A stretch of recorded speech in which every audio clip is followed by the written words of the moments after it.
നബി സല്ലല്ലാഹു അലൈഹി വസല്ലം തങ്ങൾ ഇവിടെ ഉദയം ചെയ്യുന്ന നാളിൽ അടിമക്കടലായിരുന്നു. അതൊരു അതിശയോക്തിയുള്ള പ്രയോഗമല്ല. അടിമക്കടൽ എന്ന് പറഞ്ഞാൽ അത് അക്ഷരാർത്ഥത്തിൽ ശരിയായ പ്രയോഗമാണ്. യഥേഷ്ടം അടിമകൾ മനുഷ്യരെ അടിമകളായി പിടിക്കുക, എന്നിട്ട് ചന്തകളിൽ കൊണ്ടുവരിക, എന്നിട്ട് അടിമകളെ വിറ്റ് കാശാക്കുക. പല പ്രമുഖരുടെയും വിഷയത്തിൽ ആ ചരിത്രം വായിക്കും. ഇപ്പോൾ അബ്ദുല്ലാഹി ഇബ്നു ജുദ്ആൻ അത്തൈമി അടിമകളുടെ കച്ചവടത്തിൽ ജാഹിലിയത്തിൽ സുപ്രസിദ്ധനായിരുന്നു. അടിമകളെ വിൽക്കുന്ന മാർക്കറ്റുകളുണ്ടായിരുന്നു. അതുകൊണ്ടാണ് നമ്മൾ സെയ്ദ് ബിൻ ഹാരിസ റളിയല്ലാഹുവിൻ്റെ ചരിത്രം വായിക്കുമ്പോൾ ഖദീജ റളിയല്ലാഹു തആല അൻഹ ഹക്കീം ഇബ്നു ഹിസാമിനോട് പറയുകയാണ്, ചന്തയിൽ പോയിട്ട് ഒരു അടിമനെ വാങ്ങിക്കൊണ്ടുവരാൻ ലക്ഷണമൊക്കെ പറഞ്ഞെടുത്തിട്ട് ഇന്ന ലക്ഷണമൊത്തൊരു അടിമയെ വാങ്ങിക്കൊണ്ടുവരാൻ വേണ്ടിയിട്ട് ഹക്കീമിനെ വിടുകയാണ് ഖദീജ റളിയല്ലാഹു തആല അൻഹ നബി സ്വല്ലല്ലാഹു അലൈഹി വസല്ലം തങ്ങളുടെ ജീവിതത്തിലേക്ക് കടന്നു വരുന്നതിന് മുമ്പ്. അങ്ങനെ ഹക്കീം ഇബ്നു ഹിസാം പോയിട്ട് ചന്തയിൽ പോയിട്ട് ഒരടിമനെ വാങ്ങിക്കൊണ്ടുവന്നൊരു യുവ കോമളനായ സുന്ദരനായ ഒരു അടിമയെ വാങ്ങിക്കൊണ്ടുവന്നു. ഖദീജ റളിയല്ലാഹു തആല അൻഹക്ക് നൽകി. ആ അടിമയാണ് സെയ്ദ് ബിൻ ഹാരിസ. സെയ്ദ് ബിൻ ഹാരിസ അൽ കൽബി, അദ്ദേഹം ബനു കൽബ് ഗോത്രക്കാരനാണ്. അദ്ദേഹം ഒരിക്കലും ഒരു അടിമയായിരുന്നില്ല. അടിമയായി ജനിച്ചു വളർന്ന ആളല്ല അദ്ദേഹം. പിന്നെയോ അദ്ദേഹം ബനു കൽബ് ഗോത്രക്കാരനാണ്. പക്ഷേ ബനു കൽബ് ഗോത്രത്തിൽ പിന്നെ ഒരക്രമം ഉണ്ടാക്കി അറബികൾ. ആ ആക്രമണത്തിൽ അവിടെ കിട്ടിയതിനൊക്കെ പിടിച്ചു, ബന്ദികളാക്കി പിടിച്ചു. അങ്ങനെ സെയ്ദിനെ പിടിച്ചു. എന്നിട്ട് എന്ത് ചെയ്തു? സെയ്ദിൻ്റെ വാപ്പുണ്ട്, ഉമ്മണ്ട്, കുടുംബമുണ്ട്. പക്ഷേ ഈ സെയ്ദിനെ പിടിച്ച് ഇവർ കൊണ്ടുവന്നിട്ട് വിറ്റതാണ്, അടിമകളാക്കിയിട്ട് വിറ്റതാണ്. അങ്ങനെയാണ് മക്കയിലെത്തുന്നത്. ബനു കൽബ് ഗോത്രം മക്കയിൽ നിന്ന് ഏറെ വിദൂരാണ്, ഫലസ്തീൻ്റെ ഭാഗത്താണ്. മക്കയിലെ മാർക്കറ്റിൽ കൊണ്ടുവന്നിട്ട് സെയ്ദിനെ അടിമയാക്കിയിട്ട് വിറ്റു. ആ സെയ്ദിനെയാണ് ഹക്കീം ഇബ്നു ഹിസാം വാങ്ങിയത്.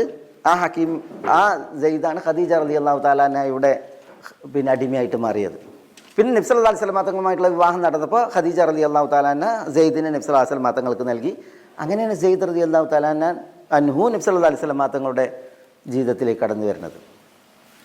സെയ്ദ് ഇബ്നു ഹാരിസ, അദ്ദേഹത്തിൻ്റെ പുത്രൻ, പിന്നീട് ഉസാമ ഇബ്നു സെയ്ദ്.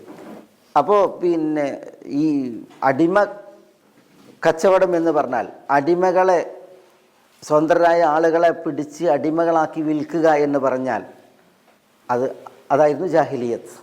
നബി സല്ലല്ലാഹു അലൈഹി വസല്ലം തങ്ങൾ ഇവിടെ ഉദയം ചെയ്യുമ്പോഴുള്ള അവസ്ഥയാണ്.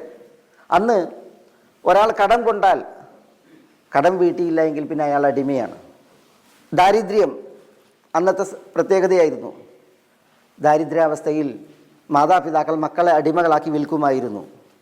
അതേപോലെ തന്നെ ചില വ്യക്തികൾ അവരുടെ വ്യക്തി സ്വാതന്ത്ര്യം അത് ഉപയോഗപ്പെടുത്തിയിട്ട് സ്വയം അടിമയായിട്ട് പരിണമിക്കുമായിരുന്നു, സ്വയം അടിമയായിട്ട് മാറുക, പല കാരണങ്ങളാൽ. അതേപോലെ തന്നെ കവർച്ച, വ്യക്തികളെ കവർച്ച ചെയ്യുക, ഗോത്രങ്ങളെ കവർച്ച നടത്തുക, എന്നിട്ട് അടിമകളാക്കി പിടിക്കുക, അങ്ങനെ അടിമ കച്ചവടം. പിന്നെ കുറ്റകൃത്യം ചെയ്താൽ ആ കുറ്റകൃത്യം ചെയ്ത വ്യക്തികളെ അടിമകളാക്കി മാറ്റുക.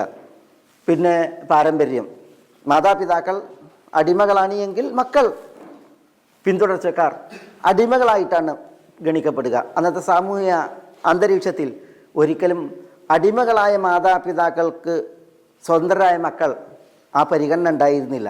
അടിമകളായി തന്നെ കാലം കഴിയുക എന്നുള്ളതായിരുന്നു അന്നത്തെ സാമൂഹ്യ അന്തരീക്ഷം. ഇതൊക്കെ നബി സല്ലല്ലാഹു അലൈഹി വസല്ലം തങ്ങൾ ഇവിടെ ഉദയം ചെയ്യുമ്പോൾ അറേബ്യൻ ഉപദ്വീപിൻ്റെ പ്രത്യേകതയാണ്. ഏറെക്കുറെ ലോകം ഇങ്ങനെയായിരുന്നു എന്നുള്ളതാണ് വസ്തുത. പിന്നെ യുദ്ധങ്ങൾ സാർവത്രികമായിരുന്നു. നാടുകൾ തമ്മിൽ, ഗോത്രങ്ങൾ തമ്മിൽ ഇങ്ങനെ ഉള്ള യുദ്ധങ്ങൾ. ഈ യുദ്ധങ്ങളിൽ പിടിക്കപ്പെടുന്നവരെല്ലാം, യുദ്ധബന്ദികളെല്ലാം അടിമകൾ. ഇതായിരുന്നു അന്നത്തെ സാമൂഹ്യ സാഹചര്യത്തിൻ്റെ സവിശേഷത. അതേപോലെ തന്നെ അന്നത്തെ സാമൂഹ്യ ഘടന ഒക്കെ ഇങ്ങനെയായിരുന്നു.